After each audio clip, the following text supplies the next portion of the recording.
went to see the first Elvis show at the Fort Homer Hesterly in Tampa, Florida. It must have been about 1954, maybe 55. I don't remember the year exactly, but we were really, my wife and I were just overwhelmed. We'd never seen a performer like that. We loved him. He was really a down-home type guy, you know, and it just, everybody in the whole building was just screaming. But, you know, it didn't hold that many. It wasn't one of them great big shows like you'd see in Las Vegas. But Elvis rose from that, you know, to unbelievable celebrity status. And I'll never forget remembering going out to Las Vegas, and I got a tour of his apartment, or the whole floor on the top of the Hilton where he lived. And it was a wonderful, beautiful place. There was just one small problem. The elevator he went down had to come out at the back where the great big garbage dumpsters were. That's where the limo had to pick him up, because he had to be in hiding from the crowds, because he couldn't go out front. They'd have just tore him to pieces. He actually had reached celebrity status that was just a little too much. And who can spend that much money? He just can't do it.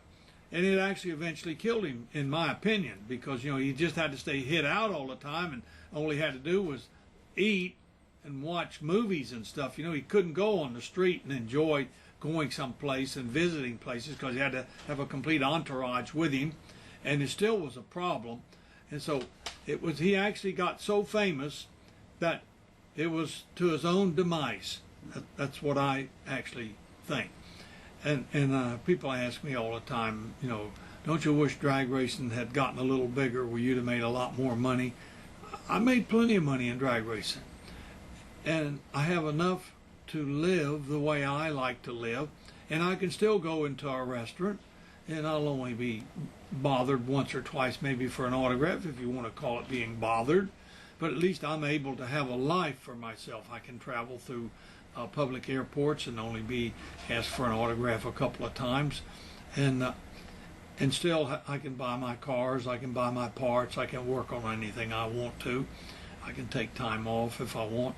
So I think that there's a point you got to recognize that this is enough, and I've reached that.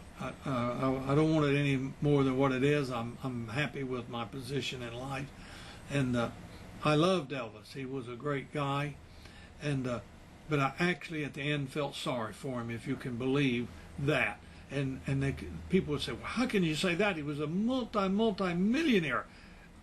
He didn't have a life of his own. Right. God bless him. And he was just a nice country boy. Like I said, I saw him in one of his first performances. He was a super guy. And I think he was a real guy. I think in real life, if you knew him, because I heard he gave cars away to friends and stuff like that. He was a great car guy. That was another thing I really liked about him. And but I never got to personally meet him, and because I never was pushy. I wouldn't go back to the stage door in Tampa there and wait for him, you know. I just enjoyed him and went on to the house. And he changed music in America. As far as I'm concerned, he's the father of rock and roll. He's the one put it out there. You know, he was on the Ed Sullivan show, and they would only show him from the waist up. I saw the program. And we all wanted the camera to show all of them. We liked his gyrations, you know. Of course, we were the younger set, and we didn't have much to say about it at that time. Of course, it's all changed now. And Elvis might not even recognize it today.